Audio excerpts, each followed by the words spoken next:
আমি কংগ্ৰেছ দল এটা বিৰোধী দল আৰু এটা অতি দায়িত্বশীল বিৰোধী দল।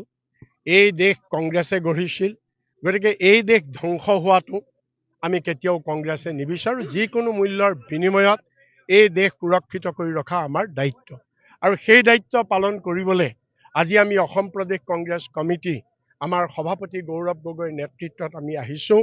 আমি যোৱাকালিও যে সকলোৰে কাৰণে কাম কৰিম, অসম ভাৰতৰ ভিতৰত সৰ্বশ্ৰেষ্ঠ ৰাজ্য বনাম বুলি কোৱা মুখ্যমন্ত্ৰীজনে শপত লোৱা তেওঁ কেনেধৰণে কুহুনাৰে চুচি অসমৰ ৰাইজৰ খিলঞ্জীয়া মানুহৰ মাটি অধিকাৰ সকলোবিলাক কাঢ়ি নিজৰ পৰিয়াল নিজৰ ল'ৰা ছোৱালীৰ নামত কেনেকে সম্পত্তিৰ পাহাৰ গঢ়িছে, এই কথা ভূপেন বৰাই যেনেকে কৈছে মানুহে শুনি আছিল, মানুহে দেখা নাই।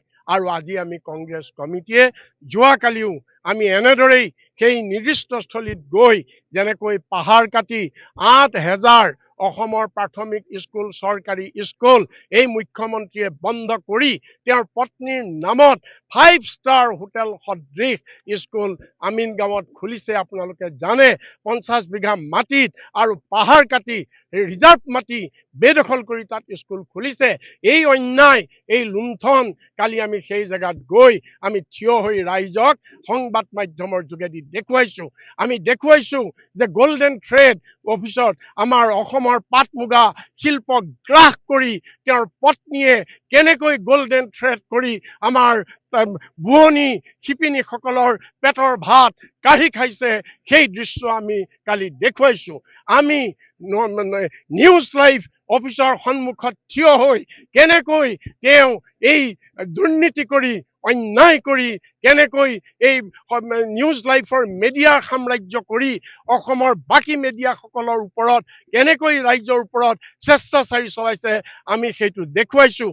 আমি প্ৰত্যেক অফিচৰ সন্মুখত থিয় হৈ তেওঁৰ এগৰাকী মন্ত্ৰী অশোক সিংঘালে কেনেকৈ দুখীয়া ৰাইজৰ মাটি হস্তগত কৰি বেদখল কৰি কেনেকৈ তেওঁ তাত বিল্ডিং সাজি ৰিয়েল ষ্টেট ব্যৱসায় কৰি অট্টালিকা সাজি মানুহক লুণ্ঠন কৰিছে তাক দেখুৱাইছোঁ। আৰু আজি আমি ইয়ালৈ আহি বটদ্ৰৱাত আমি সেৱালৈ আজি এই ঠাইলৈ আহি কলিয়াবৰলৈ আহি ইয়াত 50 বিঘা দৰিদ্ৰ কৃষকৰ ভূমি কেনেকৈ তেওঁ ৰাতিটোৰ ভিতৰতে কমাৰ্চিয়েল আৰু ইণ্ডাষ্ট্ৰিয়েল লেণ্ডলৈ পৰিৱৰ্তন কৰি দুখীয়া কৃষকৰ পেটত কেনেকৈ লাট মাৰিছে, অসমৰ ৰাইজক কেনেকৈ শোষণ কৰিছে, কেনেকৈ লুণ্ঠন কৰিছে, ইয়াক আমি সৰজমিনত আপোনালোকৰ যোগেদি ৰাইজৰ আগত দেখাবলৈ আহিছোঁ।